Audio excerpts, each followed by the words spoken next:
That's not so weird, right? That we would like not like burnt toast, but or anything burned. But I hate it so much.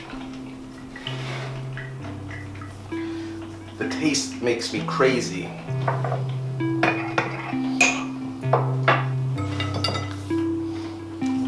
Take your time, love me less, while I feign forgetfulness. Gross. I am Still drink it.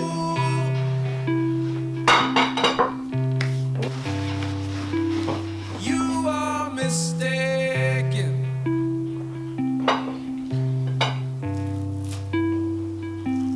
Choose your channel, mourn your day. Part of what I do if I'm working like on a song every day is when I'm finished, I leave it for a while. I listen to it through like headphones and on my phone, and then I don't listen to it until the next day. And then before I start whatever I'm getting into, I listen to what I did yesterday and then leave it and then do what I'm getting into. And then when I'm finished with what I'm getting into, then I reapproach what I did the day before. Find what you need, your freedom, your reverie. Find what you need. I came up with the idea on the PATH train and like walked off the PATH train and then posted something on Facebook asking for art to hang in my bedroom and around the apartment and then write to as prompt every day. And it was supposed to be just really the month of November. I was gonna write like a song every day. And then I realized that it was really like pretty arrogant of me. I don't want to get into the process of like changing things around and rearranging and orchestrating. I just want it to be very much like what comes out arrangement-wise, you know, within the first hour. And then that's it. You know, I don't want to kill it.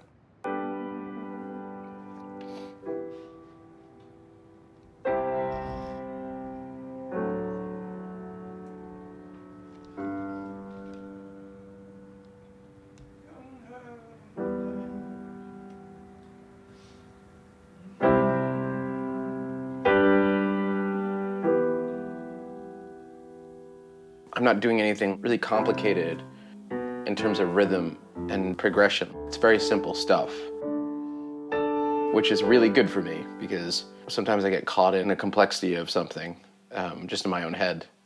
And I waste a lot of time and maybe could have made the same point without doing that.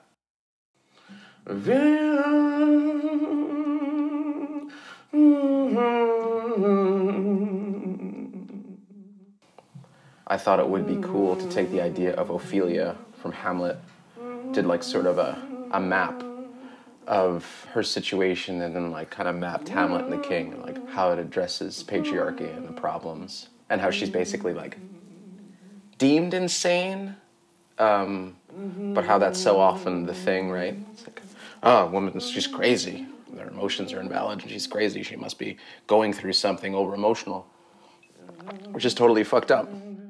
Ophelia, forgotten how to dance. Ophelia is reminded she should smile, and veil is just a clever word for mask.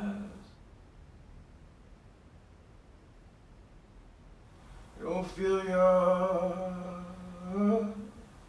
remembers how to hide.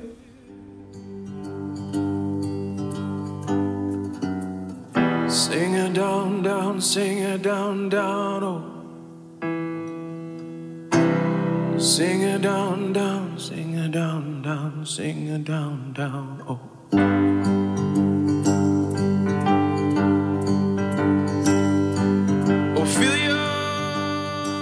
I'm just keeping this song very simple, and Sing It Down, Down is something that Ophelia says in the play Hamlet, so it's referenced back to that. I thought it was kind of sad, and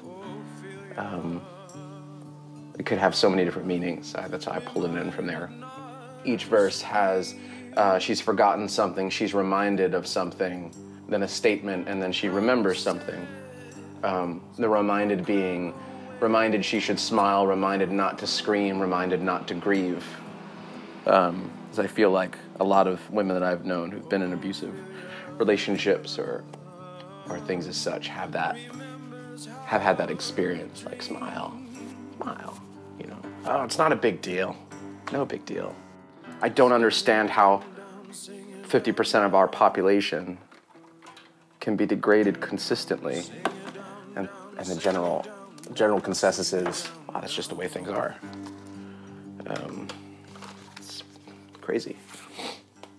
I am satisfied, sleeping peacefully, and I am ghost with our eyes closed, and I am the plagiarized autobiography. The name March of Crows comes from, this is Harsimus Cove, neighborhood of Jersey City, which like a loose Lenape translation, what I found was Crow's Marsh. So I switched the word marsh to march just to create that idea of community and some sort of movement. Be patient with me.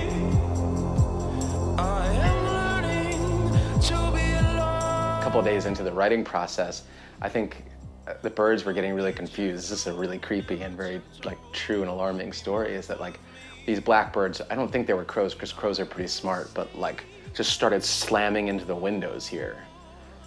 Whether it was the reflection, because the embankment is right behind my bedroom.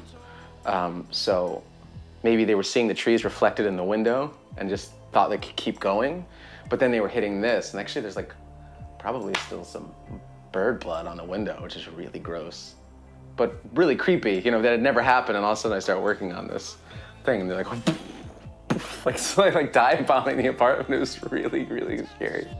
Cold mercenary maelstrom. It is not safe to float, and I will anchor in the aftermath of no one. Part of the project was to, before I play the song for anyone else, or certainly publicly or post it, that I play it for the artist whose work prompted the song, and record that and record their reaction to it, which I thought was just sort of like an interesting idea, because there's nothing more uncomfortable than being put in front of a camera to talk about your art or to listen to it. And I think that like everyone had a really amazing response to it, and some of it was really subtle. And there was like creating that space to feel comfortable on camera with people that I know. Some I know better than others. Some I've gotten to know because of this. I've made some like incredible friends.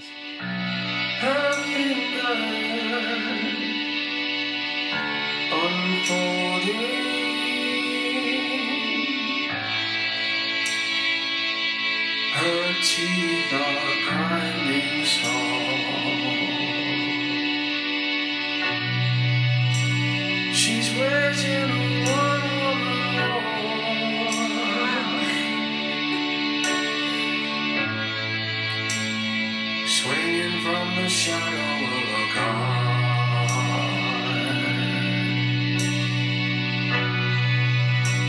She's waiting on one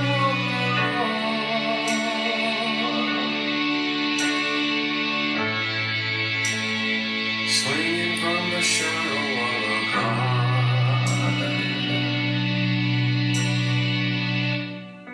Oh my God, I love this. This is so beautiful. Everyone had their moments, but she seemed to be the most like, you know, maybe I nailed that one. I think I nailed that one on a personal level. And some of the work did that. Like I wrote a song about a work, and then it was like actually a pretty spot-on interpretation of the artist's idea, which was really cool. And you'll see the way these things are set up. So I would like to use the space. If you ask people to be part of something collaborative, and it's coming like from a pure place that people want to be involved, artists want to work with each other. It's easy as an artist to feel isolated, as if you operate in your own space, and that, like, you know, there are other people around you, but or within your what you do. You know, you're a musician, so you're operating with musicians. Or, but people, I think, are hungry to collaborate. They're hungry to, like, interact in ways that are new and fresh and make them feel inspired, and they can inspire you, and it can be like a real conversation about creating, rather than like, look at what I did, look at what I've done, come to the gallery, or come to my show, or come to this play, or come to this reading, or read this book. It's like, be part of this. You know, we can do this together. Oh, lady, lady, you don't need to hear it from me. The larger picture was that the community would come together as sort of like a chain letter of art. So I had the art in my room, and then I would write songs using the visual art, the paintings, the photographs as prompt. And as I thought about it more, I was like, well, I could take this another step and bring other types of artists in. Megan Woods, who's this amazing choreographer in Jersey City, she's doing 3 pieces that are interpretations inspired by the songs, that are inspired by the paintings. So it's like painting, song, dance.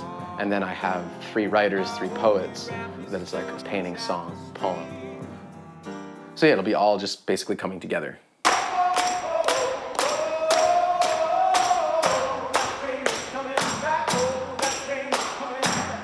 A while back, Shayfer reached out to me and was like, hey, dude, do you want to, like, take part in this? I was like, are you kidding me? I've been telling people about this for like 5 months, man.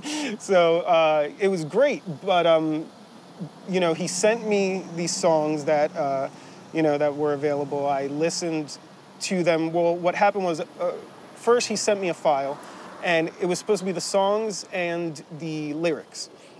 So I received it, and it was just lyrics, and I was like, okay, well, I guess I'll read through the lyrics and see what speaks to me. So I picked Screeching Wheels, which is sort of like this battle song, kind of, and but because I didn't hear the music, I wrote this like 4-page thing, rant, and then he was like, hey, so how'd you like the song, you know? And I was like, well, I didn't hear it, I just read the lyrics and wrote. And he was like, no, you gotta listen to it. So he sent me to the website, I listened to the song, and I was like, oh no, this doesn't work. It's a whole other thing. You know, just the words on their own, the song had this one life in text, but then when I heard the song, it was like a whole other animal. So I had to sort of rethink what I was doing, and I sat down and I started listening to it about 1:30 in the morning, and listening to it on repeat over and over and over and over.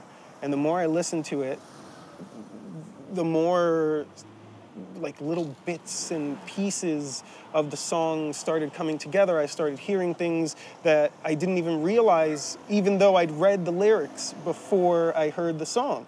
And, you know, I've been like, the last year has been really difficult. I lost my mom, I lost my mentor, I lost my uncle, I got incredibly sick, you know, which I've been dealing with for a while, you know, and I had to be in the hospital. I got sepsis and almost died, and it was terrible. And, you know, I found out then at Christmas, I found out I was diabetic, and I was like, oh, this is the worst. So I sort of like changed up my diet, which ended up sort of changing up my life, lost like 140 pounds. A lot of my medical issues sort of went away,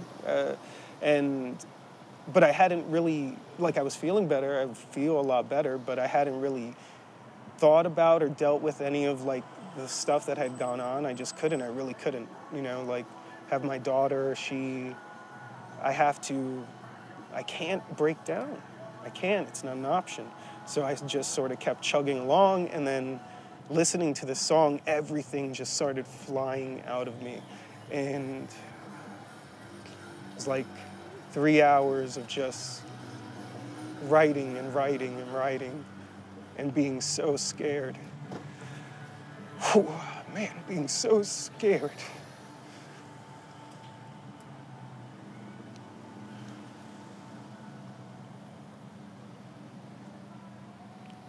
But the process is really beautiful, and being part of this. with everyone is a blessing. I'm so happy that I'm still here. And I'm so happy that this is my home, that this is where I live. I get to be part of this. I'm just really happy to be here tonight, and I can't wait.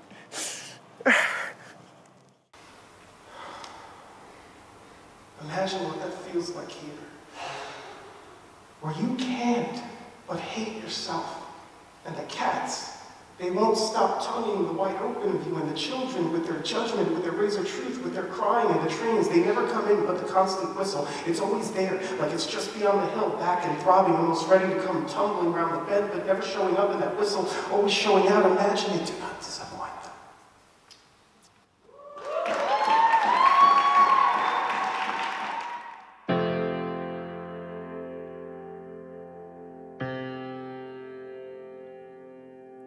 I severed my hand for a thorn. I've pleaded for love at the leisure of lions. I don't feel alone anymore. There's a ghost at the door. It'll leave me in time. I'm not wise in the ways that I'd like. I'll find my way. I'll find my way. I'm not fine in the way that I was. I'll find my way. I'll find my way. There will be an interactive gallery with a playlist of all these songs. Anyone who has a phone and headphones, they can experience that part of it. And each work will be numbered with lyrics next to it, and you'll be able to listen to the song privately in a public space while you look at the work. I don't feel afraid anymore. There's a ghost at the door. I'll be glad when it goes. And I'm not wise in the ways that I like. I'll find my way. I'll find my way. And I'm not fine in the ways that I was. I'll find my way. I'll find my way.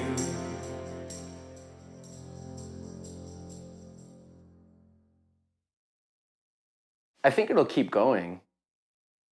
I don't think it's over. I think this is probably just like this portion of it is over. But I think I want it to keep going. I don't want it to be like March of Crows, done. I want it to be like March of Crows, keep going. You know, find different ways to work with other artists and really create a collaborative, a collective based on the concept. It is not safe to float, and I will anchor in the aftermath of no one, of no one. Be careful with me, as I am learning to be lost, but don't be gentle. And we are playing the songs that I wrote based on the art have now been translated through a full 4-piece rock band. And we're playing those songs at the Citizen in Jersey City, using the projection of the images for the songs that inspired the March of Crows songs. There will be peace When I first started, I gave myself guidelines. Everything was like just basic percussion. Everything was synth and some samples, but almost all the percussion was handheld. It was tambourine, shakers, and you know. So when I took it to a band, there were no rules. Like I was like, you play this, which has been my thing. It was like, you play this, I wrote this part, you play it, you know. But this was like, there's no rules, because that's the point of this whole thing. I would rather it be a process that's organic for the musicians on stage. So that process was an exercise in letting go further. There will be peace when we taught ourselves out. What I try to do with anything artistic is if when it starts to feel uncomfortable in the wrong way, and I think we all know, like even walking down the street or in a relationship, there's uncomfortable, and then there's like uncomfortable. And uncomfortable is a good thing. It means you're pushing a little bit. Maybe you're stretching out, you're taking risks, but then there's uncomfortable that your spider senses go off. And you're like, this person, no, or this thing. And I made a decision probably a decade ago, or started to work toward never going that direction. If that bad sense goes off, I'm out, even a little. Because I don't think it's worth the time. We have such a short period of time to be alive. And I could go down that path, and that could be a cycle that repeats for years. For tonight's performance, I'm doing the projection. So I'm using the same as what I did for the event in Grace Church, using the actual art, but in a different format, different environment, and benefiting York Street Project here in Jersey City, which is a charity that helps empower women in need and their families. Going to the York Street event and seeing that woman speak and realizing that how impossible, how aggressively the cards are stacked against women. I've never felt a sense of stability, a sense of home. I've been running as far back as I can remember. I grew up in an unstable environment where abuse was the norm. In all honesty, I was just sort of, within the first minute, started crying. And I didn't expect, like, that response, but I couldn't, like, when you hear stories like that, where it's like someone who just like, it's the opposite of everything you've ever understood about life. So I already have a learning curve because I'm a man, right? I have no fucking understanding of what it is to be a woman. But then to be a woman who's raising a child by herself in poverty without any help, who had come from, who had lived in like group homes and who was abandoned and then who was abused. And it's like, it's like trying to understand, I don't know, it's like trying to understand, I don't even know what I could compare it to. Then I found what I thought was love. In fairness, I never experienced love from anyone other than my grandmother and my brother. My father wasn't there. I didn't know what love from a man should look like or what it should feel like. So when this man showered me with attention and affection, I craved it. I needed it. The years passed, and 6 years later, we welcome what I considered to be my salvation. The reason to do better, to be better. So when the relationship became abusive, I found myself once again in instability. Despite the fact that he was unfaithful, I was the one bearing the scars. I thought that the right thing to do was to stay. We had a child that needed 2 parents. There was a financial dependency and security in staying with him. But by the 12th year, my soul could no longer handle what my son had to witness and endure. He was hurting, and I knew the cycle of abuse had to end with me. I know so many women who have been abused in my family and otherwise, like sexually, emotionally, physically. It's just like, it seems to be the norm, which is fucking weird.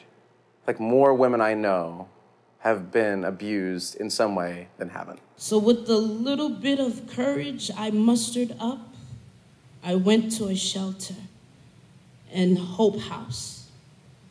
I was told of this place that helped women and their children. I heard of St. Joseph Home. And through God's grace, I got an interview and was accepted. I remember walking in the door. The first thing I saw was stained glass. It was a depiction of Christ embracing children. Instantly, I felt it. This was God's house. I could stop running. I can honestly say to you all, I've never felt this peace before in my life. York Street breaks the cycle of poverty, and they do it with compassion and love. Here I feel love. I feel family. I no longer feel alone. York Street Project. What is it? It's a local charity and organization that benefits empowering women in need. This is women who live below the poverty line, who have children, who have grown up in group homes, who have been abused, who have like no shot, and someone gives them a shot. It's important. It's important. You got 50% of the population. It's fucked up.